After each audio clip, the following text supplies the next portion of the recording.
জামাতের অন্তরের মধ্যে স্পেশাল ভাবে অ্যাকশন শুরু হয়ে গেল। মনে মনে চিন্তা করতেছে, কাকে দেখতেছি, মনে হয় যেন পুরা এলাকাটা আলোকিত হয়ে যাইতেছে। দেখা মাত্র একবার চেয়ারে উঠে আবার বসে, আবার উঠে আবার বসে। আবু জাহালের মাথা গরম হয়ে গেল, রে জামাত ব্যাপারটা কি এমন, কেন করো? বলে কথা বলবা না, দেখতে থাকো তামাশা করে। দেখো আমি উঠতেছি না, কে যেন আমাকে বারবার উঠায় দেয়, কারণ এমন এক ব্যক্তি আসতেছে, এখানে আর কথা বলা যাবে না। ইহুদি মহিলা আমার নবীকে প্রশ্ন করিয়ে আটকানোর জন্য রওনা। কোলের মধ্যে একটা শিশু বাচ্চা রেডি হয়ে আছে। নবীর সামনে যাওয়া মাত্র বাচ্চাটা নবীরে সালাম দিয়ে দিল। যেই বাচ্চা মা কয়ে ডাকতে পারে না, যেই বাচ্চা আব্বা কয়ে ডাক দিতে পারে না, কথা বলতে পারে না, ওই বাচ্চা আমার নবীকে স্পষ্ট সালাম যখন দিয়ে দিল, মা কয় প্রশ্ন করে করি, আগে বল বাচ্চা তুই কথা কেমনে বললি, তুই তো মা বলতে পারো না। এবার বাচ্চার জবান আল্লাহ তাআলা খুলে দিলেন। বাচ্চাটা দিয়ে কয় মা তুমি হয়তো চিনো না, আল্লাহ আমাকে চিনায় দিয়েছেন রাহমাতুল লিল আলামিন। মহিলাই বাচ্চার কুদরতি হালাত দেখে আর প্রশ্ন নাই, নবীর কদমে গিয়া মহিলা তাড়াতাড়ি কালেমা পড়ে মুসলমান হয়ে গেল। এর নবীর উম্মতের দল নবীর স্পর্শ পাইল, শুধু চেহারা দেখলো পরিবর্তন শুরু। নবী আস্তে আস্তে আগায়। ওই জামাত নামের জাদুকর দাঁড়ায় আর বসে। কাছাকাছি যখন গেল ডাক দিয়ে বলে বসেন, আপনি বসে থাকেন। বলে তুমি কি মুহাম্মদ? বলে হ্যাঁ আমি মুহাম্মদ। বলে তুমি নাকি মন্ত্র পড়লে মানুষ পাগল হয়ে যায়, কি মন্ত্র পড়ো? আমি তো ইয়ামান দেশের বড় একজন মহাপণ্ডিত, মন্ত্র পড়ি, আমাকে একটু শুনাইতে পারবো? আমি বলে হ্যাঁ পারবো। এবার রাহমাতুল লিল আলামিনের জবান মুবারকের কোরআন তেলাওয়াত শুরু হয়ে গেল। আমার নবীর তেলাওয়াত এত সুন্দর, কিয়ামতের ময়দানে আমার আল্লাহ কোরআন তেলাওয়াত করে শোনাবেন, আমার নবীও শুনাইবে। নবীর তেলাওয়াত শুনে জান্নাতি মানুষগুলো, আরশের নিচের মানুষগুলো শত শত বছর পর্যন্ত বেহুশায় পড়ে থাকবে। এর নবীর উম্মতের দল মায়ার নবীর জবানে যখন কোরআন তেলাওয়াত শুরু হয়ে গেল, আল্লাহর নবীর তেলাওয়াত চলতেছে আর জামাতের চোখের পানিগুলো বুক ভেসে পড়তেছে। আল্লাহর নবীর তেলাওয়াত হঠাৎ বন্ধ করে জামাত নামের জাদুকর বলে তেলাওয়াত বন্ধ করো না, চালাও। জীবনে এত মন্ত্র শিখলাম আর শিখাইলাম, এমন সুন্দর আমি আওয়াজ জীবনে কোথাও শুনতে পারি নাই। আবু জাহাল ডাক দিয়ে কয় রে জামাত কি ব্যাপার? বলে তুই কালেমা পড়ো আর না পড়ো, আমি মুহাম্মদের হাতে কালেমা পড়ে ফেলবো। এরে নবীর উম্মতের দল, আল্লাহ কোরআনের তেলাওয়াতে মানুষের মধ্যে অ্যাকশন শুরু হয়ে যায়। এই জন্য আল্লাহর কালাম তেলাওয়াত করো, যদি না পারো সন্তানের কোরআন পড়াও। ঘরের মধ্যে এমন মেয়ে বিবাহ করে নিয়ে আসো, কিছু থাকুক আর না থাকুক কোরআন তেলাওয়াত যেন থাকে। যেই মেয়ের কণ্ঠে আল্লাহর কোরআন তেলাওয়াত চলবে, ওই মেয়েটার ঘরের মধ্যে খোদার রহমত আসবে, ওই মেয়েটার গর্ভে আল্লাহ নেককার বাচ্চা দান করবে। আল্লাহ কোরআন যত পড়ে তত মজা, যত পড়ে তত মজা, যত পড়ে তত মজা। আল্লাহ তাআলা বলেন মা হুয়া শিফা, এটা কোরআন যেমন শরীরের জন্য ঔষধ, রূহের জন্য এটা ঔষধ। তোমার অন্তরকে প্রশান্ত করার জন্য আল্লাহর কোরআন তেলাওয়াত করো। আল্লাহর নবী হাদিসের মধ্যে বলেন মানুষের অন্তরের মধ্যে গুনাহ করার কারণে মরিচিকা পড়ে যায়। এই মরিচিকা দূর করার কেমনে পড়ে? বলে লোহার মধ্যে পানির কারণে যেমন মরিচিকা ধরে, মানুষের অন্তরের মধ্যে গুনার কারণে মরিচিকা পড়ে, কালো হয়ে যায়, কালো। কিলা ইয়া রাসূলুল্লাহ মা জালাউহা, সাহাবায়ে কেরামদের মধ্যে কেউ বললেন হে আল্লাহর রাসূল এগুলো দূর করার ঔষধ কি? আল্লাহর নবী বললেন কাসরাতুল যিকরিল মাউত ওয়া তিলাওয়াতুল কুরআন। এক নম্বরে মৌতের কথা বেশি বেশি স্মরণ করো আর আল্লাহর কালাম তেলাওয়াত করো, কোরআন পড়ো, তাহলে তোমার অন্তরের ময়লা দূর হয়ে যাবে। মৌতের কথা স্মরণ করো আর আল্লাহর কোরআন তেলাওয়াত করো। এর নবীর উম্মতের দল, এই আল্লাহর কোরআন এমন দামি একটি কিতাব, এই কিতাবটা মক্কায় নাজিল হলো, মক্কার দাম বেড়ে গেল। এই কিতাবটা নবীর কাছে আসলো, নবীর দাম বেড়ে গেল। এই কিতাবটা মক্কা আসার কারণে মক্কার এত দাম, যেই মক্কার জমিনে কাবার এরিয়ায় 1 রাকাত নামাজ পড়লে 1 লক্ষ রাকাত নামাজের সওয়াব। যেই কাবার এত দাম, কোরআনের বরকত। আপনাদের এই এলাকার মধ্যে বহু বিল্ডিং দেখা যায়, এত বড় স্কুল, এত বড় কলেজ। কোরআনের বুঝাবার জন্য বলি, হিংসার নজরে না। আপনাদের এত বিশাল কলেজ, এলাকায় মাদ্রাসা আছে না নাই? বলেন না কেন? মাদ্রাসার ঘরটা এত সুন্দর না, টিনের ঘর, বৃষ্টির পানি পড়ে, ছাত্র ঘুমাইতে কষ্ট। আর সরকারি টাকা, কোম্পানির টাকা, মালিকানা টাকা দিয়া 3 তলা 5 তলা বিল্ডিং, কলেজ, স্কুল, ভার্সিটি করলেন, কিন্তু ওই ভার্সিটির এত দাম নাই, কোরআনওয়ালা টিনের ঘরটার এত দাম।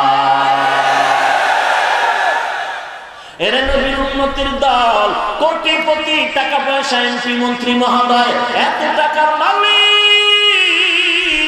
এত বিল্ডিং এর মালিক। ঢাকাতে বিল্ডিং 5 তলা 6টা, আমেরিকায় বাড়ির অভাব নাই, মালয়েশিয়া বাড়ি, সিঙ্গাপুরে বাড়ি, কানাডায় বাড়ি করলো, আপনাদের এলাকায় বাড়ি করলো, ফ্যাক্টরির অভাব নাই। কিন্তু মসজিদে যখন বান্দা ঢুকতেছে, গরিবের সন্তান ইমামতির মুসাল্লায় দাঁড়াইয়া আল্লাহু আকবার বলে হাত বাঁধলো, কোটিপতি পেছনে তার কমান মেনে হাত বাঁধলো। ওই গরিবের সন্তান যখন রুকুতে যায়, কোটিপতি তখন তার কমানে রুকুতে যায়। যখন ওই বাচ্চা, ওই গরিবের সন্তান দাঁড়ায়, পেছনের কোটিপতিরাও দাঁড়ায়। ওই বাচ্চা কোরআনওয়ালা যখন গরিবের সন্তান সিজদায় যায়, কোটিপতিরাও যায়। মনে মনে একটু ঘৃণাও করে না, তোর কথা আমি চলবো কেন রে ফকিন্নি। বরং নামাজের পরে ইমাম সাহেবের কাছে কোটিপতি হাত বাড়াইয়া সালাম দিয়ে কয়, ইমাম সাহেব দোয়া করবেন, আমি অমুক বান্দা অমুক জায়গায় বাড়ি, এমন ফ্যাক্টরি আছে, আমার জন্য দোয়া করবেন। আপনার নামাজ এত সুন্দর লাগলো, আপনার জবানের তেলাওয়াত আমার কাছে অনেক ভালো লাগলো, দোয়া করবেন, দোয়া করবেন, দোয়া করবেন। এর নবীর উম্মত একজন কোটিপতি, টাকার অভাব নাই, সম্মানের অভাব নাই, গাড়ির অভাব নাই, এরপরও কেন গরিব আল্লাহর বান্দার কাছে দোয়া চায়? ওরে ওই বান্দা নিজের কোন ক্রেডিট নিয়ে বান্দা আকর্ষণ হয় নাই। এই আকর্ষণের পেছনে কারণ হলো আল্লাহর কালামে জিন্দা কুরআনে হাকিম, হিকমতে উলা ইয়াজাল সুতু কাদিম। এখানে এত মানুষ আপনারা বসে আছেন, অনেক হাজার হাজার মানুষ দাঁড়াইয়ে আছেন, কেউ বসার জায়গা ভালো না, দাঁড়ানোর জায়গাও ভালো না। আল্লাহ কসম করে বলছি, এখানে বসে কোনো বক্তা যদি আমার মতো বক্তা না, কোটিপতি বক্তা, ভালো পৃথিবীর টপ লেভেলের একজন ডক্টর, ইংলিশে যদি টকিং করতো, লেকচার দিত, ফার্সি ভাষায় দিত, কোরআনের বয়ান বাদ দিয়া, হাদিসের বয়ান বাদ দিয়া, দুনিয়ার লাইনে যদি কোনো মন্ত্রী মহোদয় বক্তব্য দিত, 2 ঘন্টা বক্তব্য দেওয়ার আগে বলতো, আমার বক্তব্য 2 ঘন্টা যদি শুনতে পারো, চটক পাখির মতো কোনো আওয়াজ হবে না, কোনো পাহারাদার লাগবে না, তোমাদের আমার বক্তব্য শোনার কারণে বিদায় বেলার 2000 করে টাকা দিব, 5000 করে টাকা দিব। আল্লাহ কসম করে বলি, এই 2 ঘন্টা বক্তব্য কেউ শুনতো না, বরং ফাঁকে ফাঁকে সবাই চলে যাইত, আবার টাকা পাওয়ার লোভে 1 মিনিট আগে লাইনে দাঁড়াইতো। কিন্তু এখানে তাকায় দেখেন, র্যাব, আর্মি, পুলিশ, বিডিআরের কোন শৃঙ্খলার জন্য, মানুষ থামানোর জন্য আছে কেউ? থাকলেও কি তাদের দরকার আছে? নাই, নাই, কোনো আওয়াজ নাই, চাতক পাখির মতো বসে আছে। একটু চিন্তা করলেই তো আল্লাহর পরিচয় পাওয়া যায়। এত মানুষগুলো চুপচাপ বসে আছে, কারণটা কি? এদেরকে কি কেউ মারবে কথা বললে? এদেরকে কি কেউ গ্রেফতার করবে কথা বললে? না না, কোনো ভয়ও নাই, কোনো ভয়ও নাই। দিব্যি আড়ালে বসে আছে, আর আমি আল্লাহর কথাগুলো শুনাইতেছি, আল্লাহর কোরআনের কথাগুলো শুনাইতেছি। কিসের কথা? কবরের কথা, জাহান্নামের কথা, যেগুলো দেখাও যায় না। কবরে আযাব হবে, জান্নাত আছে, জাহান্নাম আছে, শুধু মুখে বলতেছি, দেখাইতে পারি না। যদি কেউ বলেন হুজুর কোরআনে যে জান্নাতের কথা বললেন, জান্নাতটা দেখাইতে পারবেন নি, খোদার কসম আমার বাবাও পারে না, পীরেও পারে না, আমিও পারবো না। আমার জাহান্নাম দেখানোর ক্ষমতা নাই, কবর দেখানোর ক্ষমতা নাই। কবর কবরে কার শাস্তি হবে শান্তি হবে তাও বলতে পারি, দেখাইতে পারি না। এই যে চোখে দেখতে পারে না, এরপর মানুষগুলো ওই কথা শোনার জন্য বসে আছে। আরে মাওলার গোলাম, এখানে আমার কোনো জাদু না, আল্লাহর কোরআনের বরকত আর আমার মাওলা পাকের কুদরত। দেখছেননি কারবার কি? কোটি কোটি বক্তব্য দেয়, শুনতে ভালো লাগে না। আর আমি যদি 1 ঘন্টা বয়ান করে নাই না যাই, মাথা গরম হয়ে যাবে সবার, ভিতরে ভিতরে মনে কষ্ট। বয়ান শুনতে বসলাম, 1 ঘন্টা করলো কেন, 2 ঘন্টা করলো না কেন, 2.5 ঘন্টা করলো না কেন? যেখানে বেশি বয়ান করি মানুষ দিল দিয়ে দোয়া করে, আজকে বয়ান হয়েছে, আমল করি আর না করি, আমল করি আর না করি বয়ান হয়েছে। দেখেন চিন্তা করে, এরে নবীর উম্মতের দল অনেক জায়গায় মাহফিলের ময়দানে তবারক, বয়ানের শেষে মোনাজাতের পরে উটের গোশত, দুম্বার গোশত, ভেড়া বকরি, ছাগলের গোশত, কত তবারক দিয়া মানুষ ধরে রাখে। আর এখানে তবারক আছে নাকি? তবারক নাই। পোস্টারে বলা হয় বয়ানের পরে মোনাজাতে তবারক, এখানে খানারও আয়োজন নাই, টাকা দেওয়ারও চিন্তা নাই, বরং বক্তা সাহেবগণ ফাঁকি দিয়ে টাকা আপনার পকেট থেকে রেখে দিল। এই রাগেও কেউ উঠে যায় না, রাখলো কেন? বরং টাকা দিয়াও বান্দা অনেকে ভয়ে ভয়ে কাঁদতেছে, আল্লাহ এই ময়দান থেকে খালি ফিরাইয়া দিও না।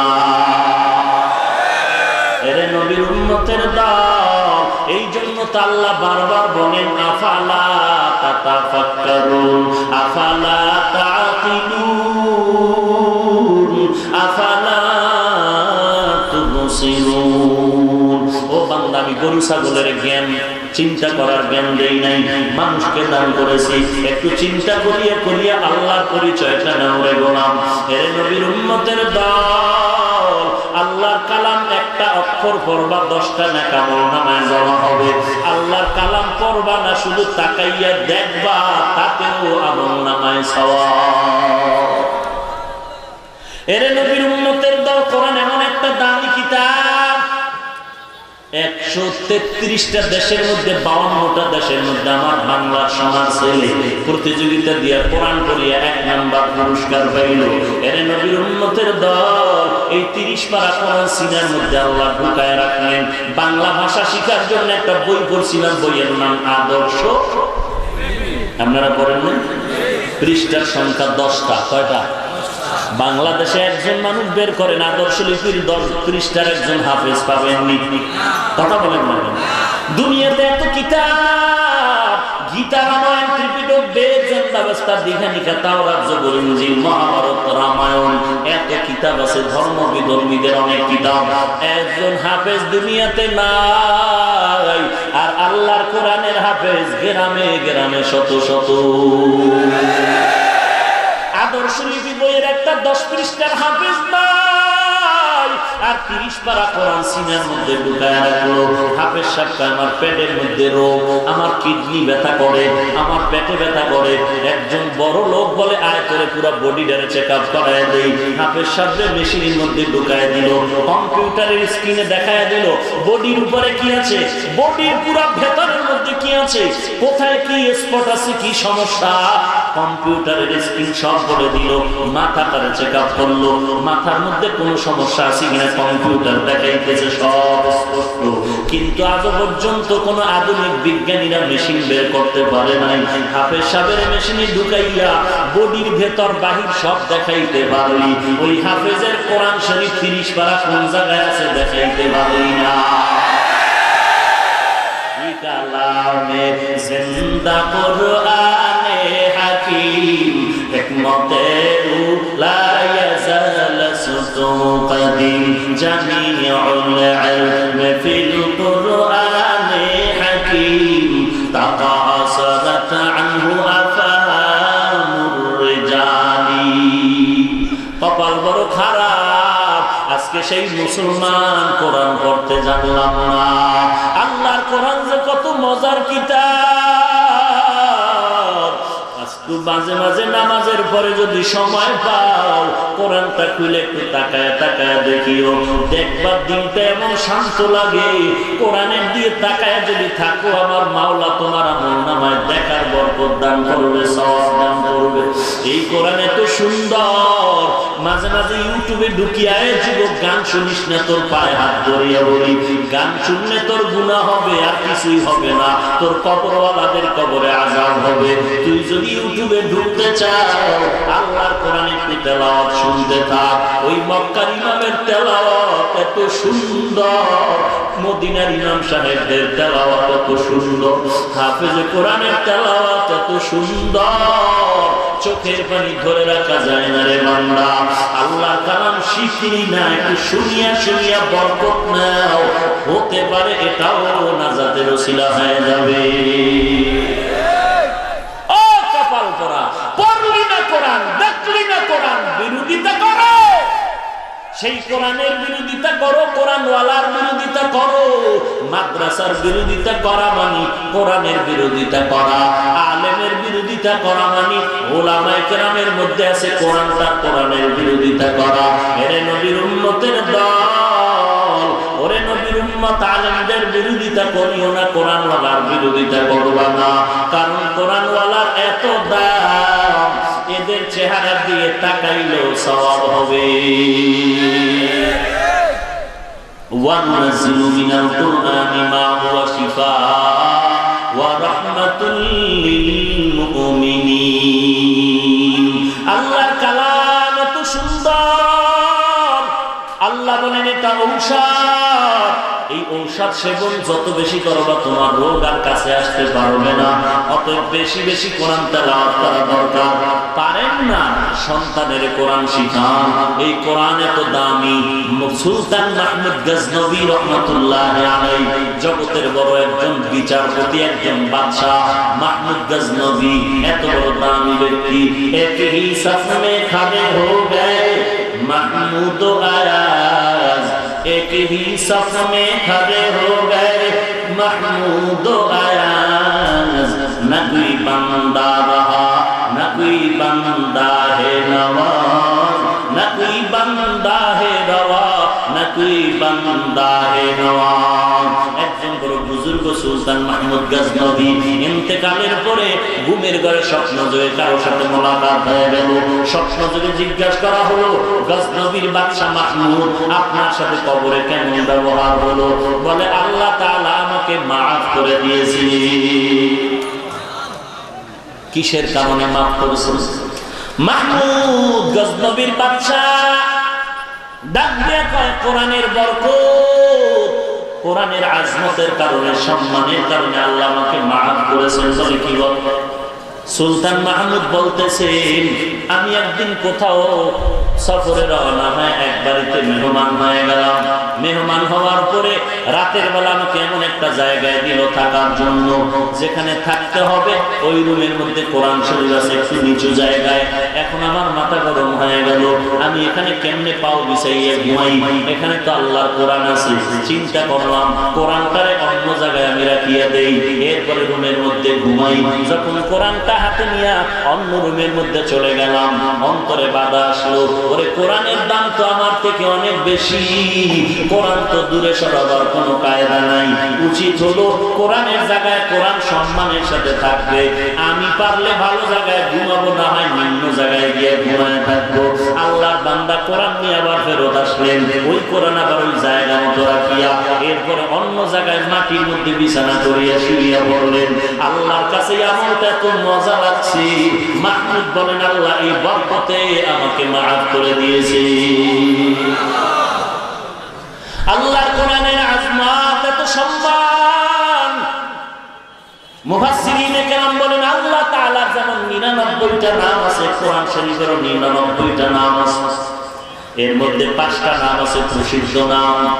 এক নাম হলো তানজিল, হামিম তানজিলুম মিনার রহমানির রহিম। কোরআনের এক নাম হলো কিতাব, আলিফ লাম মিম যালিকাল কিতাবু লা রাইবা ফীহ। কোরআনের এক নাম হলো ফুরকান। কি নাম? ফুরকান। শাহরু রমাদানাল্লাযী উনজিলা ফীহিল কুরআন হুদাল লিন-নাস ওয়া বায়্যিনাতিন মিনাল হুদা ওয়াল ফুরকান। কোরআনের এক নাম হলো জিকির। কি নাম? ইন্না নাহনু নাযালনা যিকরা ওয়া ইন্না লাহু লাহাফিজুন।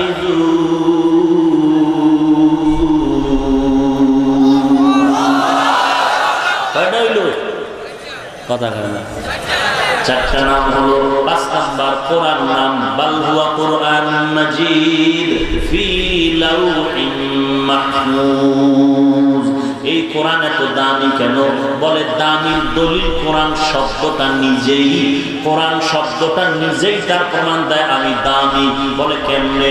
বলে কোরআনটা 4টা শব্দ থেকে বের হয়ে আসে। কোরআন 4 শব্দ থেকে নির্গত কোরআন। কোরআনের এক অর্থ করা, ইয়াকরাউ মানে জমা করা, এর থেকে কোরআন। জমা করার অর্থে কোরআন। বলে কোরআন জমা করার অর্থ কেন বলল? আল্লাহ তাআলা নবীকে বলেন লা তুহাররিক বিহি লিসানাকা লিতা'জালা বিহি ইন্না আলাইনা জামআহু ওয়া কুরআনা। হে নবী, আপনি জবানকে নাড়াচাড়া করে বেশি তাড়াহুড়া করে কোরআন মুখস্থ করবেন না। আমি আল্লাহ আপনার সিনার মধ্যে কোরআন জমা করে দিব। এই অর্থে কোরআনের অর্থ জমা করা। জমা করার আর এক অর্থ হলো অক্ষরগুলো একটা একটা মিলতে মিলতে মিলতে মিলতে শব্দ, শব্দ এক জায়গায় হয় বাক্য, বাক্যগুলো এক জায়গায় হয় আয়াত, অনেকগুলো আয়াত একত্রিত জমা হওয়ার কারণে একটা সূরা, অনেকগুলো সূরা জমা হওয়ার পরে হলো কোরআন। কোরআনের 1 নাম্বার অর্থ হলো করা, ইয়াকরাউ মানে জমা করা। এর নবীর উম্মত জমা করার আরেকটা অর্থ হলো এর নবীর উম্মত আল্লাহ তাআলা দুনিয়ার মানুষের জিন্দেগির যা কিছু দরকার আছে সব কিছু কোরআনের মধ্যে জমা করে রাখছেন। ব্যক্তি জীবন, পারিবারিক জীবন, সামাজিক জীবন, রাষ্ট্রীয় জীবন, আন্তর্জাতিক জীবন, রাজনীতি, লেবাস, পোশাক, আমল, আখলাক, লেনদেন, ব্যবসা বাণিজ্য, মানুষের চলার জন্য যা দরকার, মানুষের প্রত্যেকটা সেক্টরে যা প্রয়োজন সবগুলো কোরআনের মধ্যে বিবরণ দেওয়া আছে না নাই? তোমার ব্যক্তি জীবনে যত রোগ, এই রোগের ঔষধ কোরআনে আছে না নাই? কোরআন এমন একটা দামি কিতাব যেটাকে বলে জামিউল উলুম। আল্লাহ তাআলা এর মধ্যে সব মানুষের জিন্দেগির সব সমস্যার সমাধান কোরআনে রাখছে না রাখে নাই? কথা বলেন।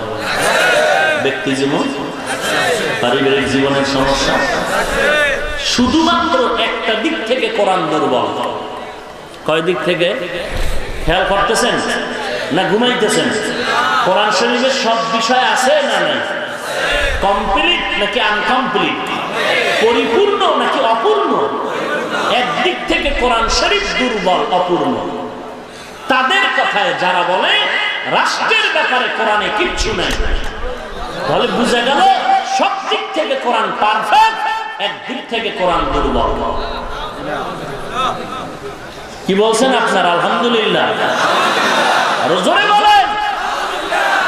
রাষ্ট্রীয় ব্যাপারে কি কোরআনে কোনো সমাধান নাই? আছে না নাই? প্রমাণ যদি করতে চান ইউসুফ নবী আর জুলাইখার সূরা ইউসুফের বাংলা ব্যাখ্যা পড়ুন। রাষ্ট্রীয় ব্যাপারে যদি কোরআনে কিছু নাই বলতে চান প্রমাণের জন্য সুলাইমান নবী আর বিলকিসের রাষ্ট্রনীতির কাহিনী বলুন। কোরআনে আছে না নাই? বিলকিসের ঘটনা আছে না নাই? সুলাইমান নবীর ঘটনা আছে না নাই? ইউসুফ জুলাইখার ঘটনা আছে না নাই? এই টোটাল কোরআন ইউসুফ নবীর ঘটনা থেকে রাষ্ট্রনীতির বয়ান শিখুন, সুলাইমান বিলকিসের ঘটনা থেকে রাষ্ট্রীয় কথা শিখুন। রাষ্ট্র পরিচালনার কি নীতি নির্ধারণ ওখানে আল্লাহ করে দিয়েছেন। অন্য জায়গায় তো আছে, বিশেষ করে এই দুইটা। কারণ সুলাইমান নবী দেশের একজন প্রধানমন্ত্রী। কেমন প্রধানমন্ত্রী? গোটা জগতের বাদশা। বা সুলাইমান দাদে মুলক সরওয়ারি শদমতি খাতে মশদে ওয়াপুরি। ইউসুফ নবী মিশরের অর্থমন্ত্রী। কি সুন্দর কোরআনের ব্যাখ্যা। সারা রাত কেন, 1 মাসও যদি আমি কোরআন হাতে নিয়ে সূরা ইউসুফের বয়ান করি লাগাতার, 1 মাসের মধ্যে সূরা ইউসুফের আলোচনা শেষ করা যাবে না। এত মজার ঘটনা। আল্লাহ নিজেই বলেন আহসানুল কসস। সূরা ইউসুফ বলেন এটা সব ঘটনার মধ্যে উত্তম ঘটনা, অতি উত্তম। অতি উত্তম কিচ্ছা ইউসুফ নবীর কিচ্ছা। এর নবীর উম্মতের দল, কোরআন শরীফের মধ্যে সুলাইমান নবীর ঘটনা, আল্লাহ তাআলা তাকে কেমন ভাবে দুনিয়ার এই বাদশাহী দান করলেন আর কেমন ভাবে সে দুনিয়াটারে চালাইলেন। আবার আরেকজনের ঘটনা আছে সূরা কাহফের মধ্যে, বাদশা যুলকারনাইন আছে না? সেখানে গিয়ে দেখবেন বাদশা যুলকারনাইনের ঘটনা আছে সূরা কাহফের মধ্যে সুন্দরভাবে বিস্তারিত। তাহলে কোরআন সব মানুষের জিন্দেগির যত সমস্যা হতে পারে, ইশারায় হোক স্পষ্ট হোক, কোরআনের মধ্যে আছে না নাই? কোরআনের এক অর্থ হলো জমা করা, কারা একরাউ থেকে কোরআন। কোরআনের আর এক অর্থ হলো কর্নুন, মিলানো। কোরআন কর্নুন মানে মিলানো, এখান থেকে কোরআনের সাথে মিলানো মানে কি? কর্নুন থেকে কোরআন মানে মিলায়া দেওয়া। বলে কেমন মিলানো?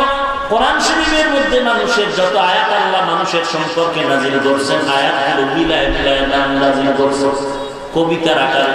আর রহমান আল্লামাল কুরআন খালাকাল ইনসান, মিলানো আছে না নাই?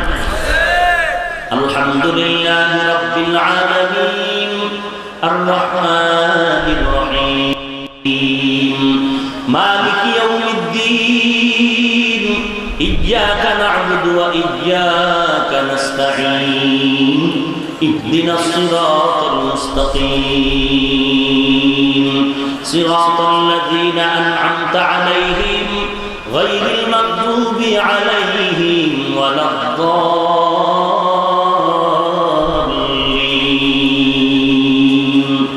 আম্মা ইয়াতাসাআলুন আনিন নাবাইল আযীম আল্লাযী হুম ফীহি মুখতালিফুন কুল ইয়া আইয়ুহাল কাফিরুনা লা আ'বুদু মা তা'বুদুন। আল্লাহ আয়াতগুলো কবিতার আকারে মিলায় মিলায় দিলেন। দুনিয়াওয়ালারা কবিতা বানায়, মাঝে মাঝে নিজে মিলে মিলে, মাঝে মাঝে মিলে না। আর আমার আল্লাহর কবিতা তো সুন্দর সুন্দর করে একটার সাথে একটা অর্থের দিক মিলানো, লফজের দিক মিলানো।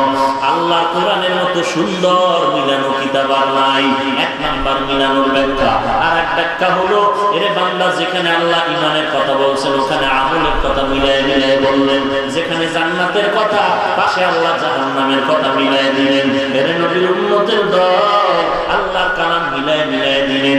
তিন নাম্বার কোরআনের মিলানের তরজমা হলো, কোরআনের সাথে হেদায়াত শব্দটা এমন ভাবে মিলানো, হুদাল লিন্নাস ওয়া বাইয়িনাতিন মিনাল হুদা ওয়াল ফুরকান। কোরআনের সাথে হেদায়াত মিলানো, তার মানে কি? যে কোরআন পাইবে হেদায়েত পাইবে না তা হতে পারে না। যে কোরআন পাইবে সে হেদায়েতের দরজাও পেয়ে যাবে। তা কেমন মিলানো? সূর্যের সাথে যেমন তার রংটা মিলানো, আলো মিলানো, ফুলের সাথে তার ঘ্রাণটা যেমন মিলানো, চাঁদের সাথে আলো মিলানো, আল্লাহর কোরআনের সাথে হেদায়েত মিলানো। ওমরের সামনে যখন কোরআন লাগলো হেদায়েত পেয়ে গেল।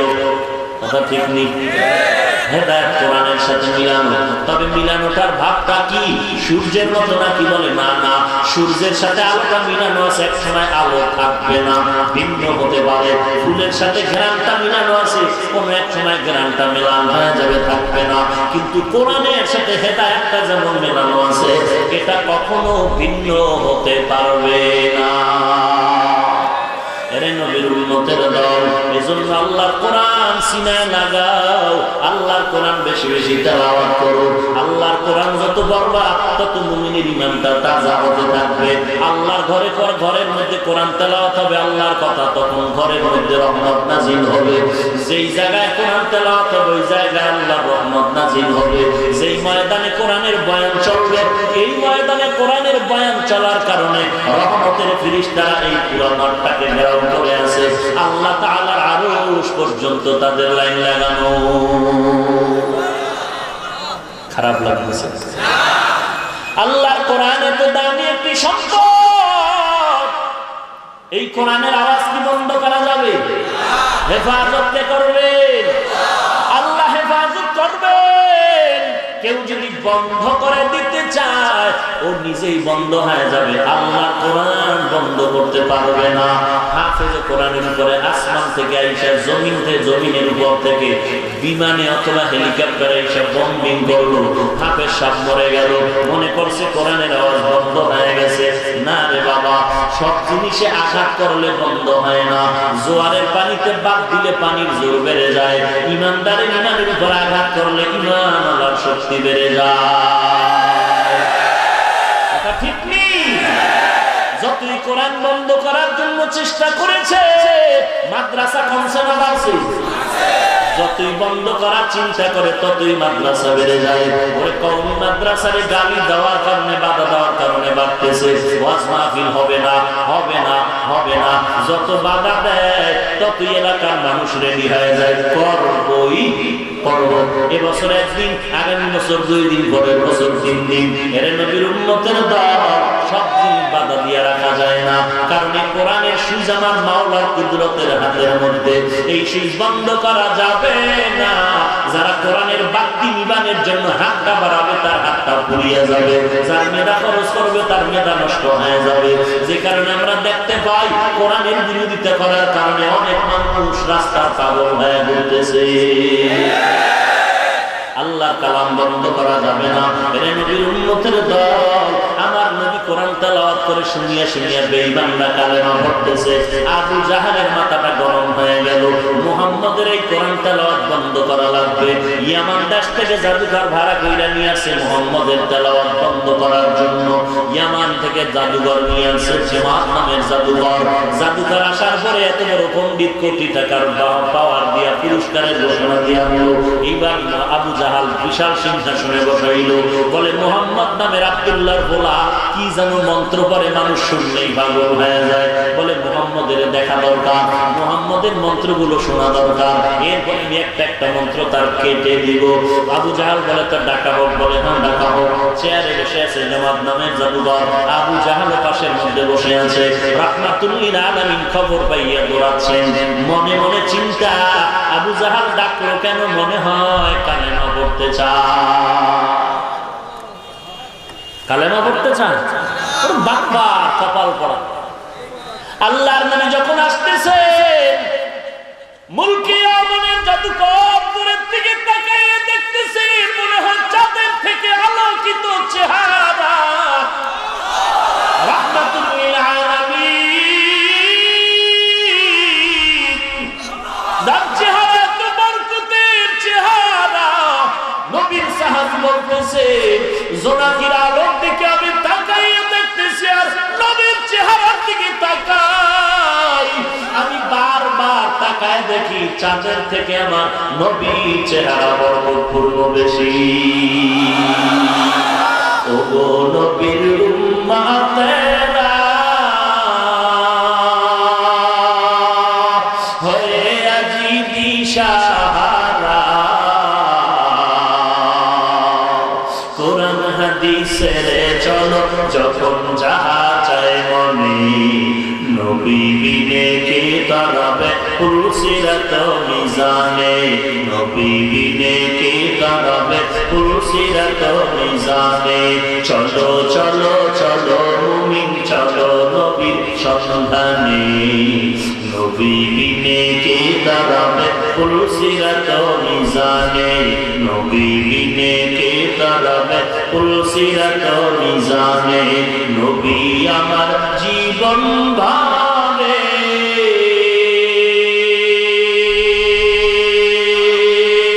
দিনের লাগি কষ্ট করে, দান দান শহীদ করিলেন উহুদের ময়দানে, নবী বিনে কে দাঁড়াবে পুলসিরাত মিজানে, নবী বিনে কে দাঁড়াবে পুলসিরাত মিজানে। এমন এতিম নবী আমার, পিতা মাতা নাই যে তাহার, তারপরেও কত মারা মারলো তাকে দুশ্মনে, নবী বিনে কে দাঁড়াবে পুলসিরাত মিজানে, নবী বিনে কে तरफ पुलसिरत मिजाने नबीर माया नहीं की তোমার কেমনে দুঃখ দাও যে আবার দরুদ পড়ো স্মরণ করো দরুদ পড়ো স্মরণ করো প্রথম ঘাটি কাফনে নবী বিনে কে तरफ पुलसिरत मिजाने नबी बिने के तरफ पुलसिरत मिजाने इमामुल अव्वलीन वल आखिरीन बहर सदका रहमतल लिल आलमीन এলাকার মুসলমান নবীর আশিক আজকে তাকায় দেখো আমি মানুষটা যদি আজকে শার্ট প্যান্টটাই লাগাই এখানে বসতাম কেউ মনে হয় ময়দানে থাকতো না আমার মতো কিছু শয়তান এখানে বসে থাকতো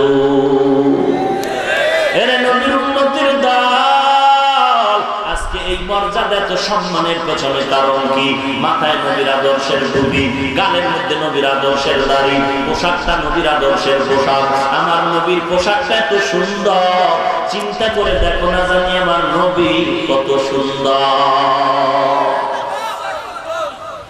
জামাত নামের জাদুকর তাকায় দেখে জোনাকির আলোর মতো দেখা মাত্র জামাতের অন্তরের মধ্যে স্পেশাল ভাবে অ্যাকশন শুরু হয়ে গেল মনে মনে চিন্তা করতেছে কাকে দেখতেছি মনে হয় যেন পুরা এলাকাটা আলোকিত হয়ে যাইতেছে দেখা মাত্র একবার চেয়ারে উঠে আবার বসে আবার উঠে আবার বসে আবু জাহালের মাথা গরম হয়ে গেল রে জামাত ব্যাপারটা কি এমন কেন করো বলে কথা বলবা না দেখতে থাকো তামাশা করে হয় দেখো আমি উঠতেছি না কে যেন আমাকে বারবার উঠায় দেয় কারণ এমন এক ব্যক্তি আসতেছে এখানে আর কথা বলা যাবে না ইহুদি মহিলা আমার নবীকে প্রশ্ন করিয়ে আটকানোর জন্য রওনা কোলের মধ্যে একটা শিশু বাচ্চা রেডি হয়ে আছে নবীর সামনে যাওয়া মাত্র বাচ্চাটা নবীরে সালাম দিয়ে দিল যেই বাচ্চা মা কয়ে ডাকতে পারে না যেই বাচ্চা আব্বা কয়ে ডাক দিতে পারে না কথা বলতে পারে না ওই বাচ্চা আমার নবীকে স্পষ্ট সালাম যখন দিয়ে দিল মা কয়ে প্রশ্ন করে করি আগে বল বাচ্চা তুই কথা কেমনে বললি তুই তো মা বলতে পারো না এবার বাচ্চার জবান আল্লাহ তাআলা খুলে দিলেন বাচ্চাটা দিয়ে কয় মা তুমি হয়তো চিনো না আল্লাহ আমাকে চিনায় দিয়েছেন রাহমাতুল লিল আলামিন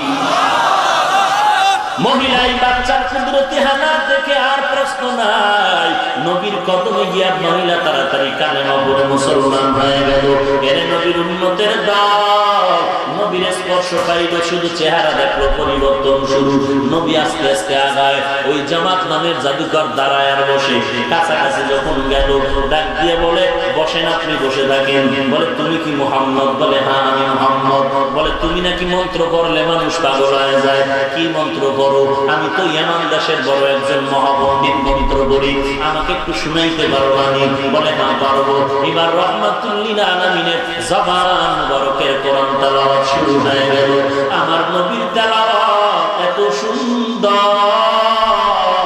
কিয়ামতের ময়দানে আমার আল্লাহ কোরআন তেলাওয়াত করে শোনাবেন আমার নবীও শুনাইবে নবীর তেলাওয়াত শুনে জান্নাতি মানুষগুলো আরশের নিচের মানুষগুলো শত শত বছর পর্যন্ত বেহুশায় পড়ে থাকবে এর নবীর উম্মতের দল মায়ার নবীর জবানে যখন কোরআন তেলাওয়াত শুরু হয়ে গেল আল্লাহর নবীর তেলাওয়াত চলতেছে আর জামাতের চোখের পানিগুলো বুক ভেসে পড়তেছে আল্লাহর নবীর তেলাওয়াত হঠাৎ বন্ধ করে জামাত নামের জাদুকর বলে তেলাওয়াত বন্ধ করো না চালাও জীবনে এত মন্ত্র শিখলাম আর শিখাইলাম এমন সুন্দর আমি আওয়াজ জীবনে কোথাও শুনতে পারি নাই আবু জাহাল ডাক দিয়ে কয় রে জামাত কি ব্যাপার বলে তুই কালেমা পড়ো আর না পড়ো আমি মুহাম্মদের হাতে কালেমা পড়ে ফেলবো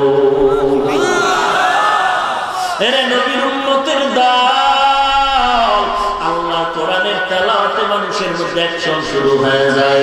এই জন্য আল্লাহর কালাম তেলাওয়াত করো, যদি না পারো সন্তানের কোরআন পড়াও, ঘরের মধ্যে এমন মেয়ে বিবাহ করে নিয়ে আসো, কিছু থাকুক আর না থাকুক কোরআন তেলাওয়াত যেন থাকে। যেই মেয়ের কণ্ঠে আল্লাহর কোরআন তেলাওয়াত চলবে, ওই মেয়েটার ঘরের মধ্যে খোদার রহমত আসবে, ওই মেয়েটার গর্ভে আল্লাহ নেককার বাচ্চা দান করবে। বাড়ি দেখো রে কপাল পরা মুসলমান, বিয়া করবি বাড়ি কত বড় দেখো, টাকা কি আছে দেখো, কোরআন কি আছে না নাই তার খবর নেই। টাকাওয়ালা কিনে, বাড়িওয়ালা কিনে, গাড়িওয়ালা কিনে, এগুলো দেখো, আল্লাহর কোরআন দেখো না রে বাবা। যদি গরিবের মেয়েও হয়, আল্লাহর কোরআন যদি থাকে, তোমার থেকে বড় ধনী জগতে আর কেউ না। এই জন্য আল্লাহর কাছে অন্তর করে দোয়া করো, তৌফিক চাও। আজকে থেকে কোরআন শেখার চেষ্টা করব। 1 ঘন্টা ডেলি সময় দেব ইমাম সাহেবকে অথবা মুয়াজ্জিন সাহেবের। ফজরের পরে 1 ঘন্টা, না হয় জোহরের পরে 1 ঘন্টা, না হয় আসরের পরে 1 ঘন্টা, না হয় এশার নামাজের পরে 1 ঘন্টা। এমন কোন ইমাম মুয়াজ্জিন নাই বলবে যে আমি পারবো না। 1 ঘন্টা সময় যদি দৈনিক তুমি ইমাম বা মুয়াজ্জিনের শাস্তি দাও, 1 মাস লাগবে না, তুমি কোরআন শিখে ফেলতে পারবে। যখন কোরআন শিখে ফেলবা, তখন নামাজে দাঁড়ায় দেখবা নামাজে কেমন মজা লাগে। আল্লাহর কোরআন শিখো, তোমার স্ত্রীকেও শিখাও। ডানে বামে মাদ্রাসা, মহিলা মাদ্রাসা আছে, কোরআন শিখাও। বেশি আলেম বানানোর দরকার নাই, বড় মাওলানা বানানোর দরকার নাই। শুধুমাত্র আম্মা জানকে কোরআনটা শেখানোর জন্য মাদ্রাসায় পাঠাও, সন্তানদের কোরআন শিখাও। কোরআনের খাদেম হয়ে থাকো, কপাল খুলে যাবে। দুনিয়াও তোমার শান্তি, পরকালও তোমার শান্তি। আল্লাহ কোরআনের সাথে সম্পর্ক লাগায়া দাও। আল্লাহ কোরআনটা যত বেশি পড়বা, যত বেশি দেখবা, তত আল্লাহর বরকত তোমার কামাই দিতে পারবে। এই দোকানওয়ালা ভাই, তোমার দোকানে তাবিজ লাগানোর দরকার নাই। দোকানে যদি তুমি চাও ব্যবসা হবে, আল্লাহ কোরআন তেলাওয়াত করো। যদি তুমি না পারো, দেখো ডানে বামে কোন মাদ্রাসার ছাত্র পাও কিনা, ওই ছাত্রের আইনা ডেলি 1 পারা কোরআন পড়াও, সূরা ইয়াসিন তেলাওয়াত করাও। খোদার কসম তোমার তাবিজ লাগবে না, এমনি দেখবা আসমান থেকে বরকত শুরু হয়ে যাবে। আর তুমি কোরআন পড়বা কসু, তুমি তো দোকানে এমন সাইনবোর্ড লাগাইছো, বাকি চাহিয়া লজ্জা দিবেন না। বিক্রিত মাল ফেরত নেওয়া হয় না। টাকা বাপ্পা, এরে নবীর উম্মতের দান, বাকি চাহিয়া লজ্জা দিবেন না।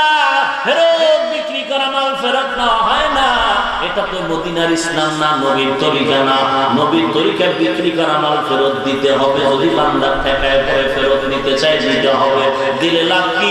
তুমি মালটা নিয়ে টাকা ফিরাই দিবা, এই পরিমাণ সওয়াব দান করার মতো আমল নামায় জমা হয়ে যাবে। এরে নবীর উম্মতের দল, আল্লাহর কাছে তওবা করো, আল্লাহ তোমার কোরআনটা পড়ার তৌফিক দাও। তোমার কোরআন ছাড়া যেন আমি কবরে না যাই। আল্লাহর কোরআন পড়বো, নিজেও শিখবো, অন্যকেও শেখাবো। আমার সন্তান, আমার ভাই, আমার পরিবার সবাই কোরআন পড়বো। কোরআন পড়িয়া 5 ওয়াক্ত নামাজ পড়বো, মা বাবার খেদমত করবো, আল্লাহ ওয়ালাদের সোহবত নিয়ে চলবো, নবীর সুন্নতের আমল নিয়ে চলবো। গুনাহের থেকে ফিরার জন্য চেষ্টা করবো। আর কোনোদিন জবান দিয়ে গুনাহ করবো না, চোখ দিয়ে গুনাহ করবো না, হাত দিয়ে গুনাহ করবো না। তওবার যদি নিয়ত হয়, থাকি তওবার নিয়তে 2টো হাত আল্লাহকে দেখায় দাও। আয় আল্লাহ আমাদের তওবার হাতগুলো কবুল করে নেন। আয় আল্লাহ কোরআন সহিভাবে পড়ার তৌফিক দান করেন।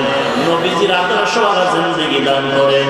গুনাহের প্রতি ঘৃণা জমায় দেন। আয় আল্লাহ আমাদের তওবার উপরে মজবুত হয়ে চলার মতো তৌফিক দান করেন। আমিন। আলহামদুলিল্লাহি রাব্বিল আলামিন।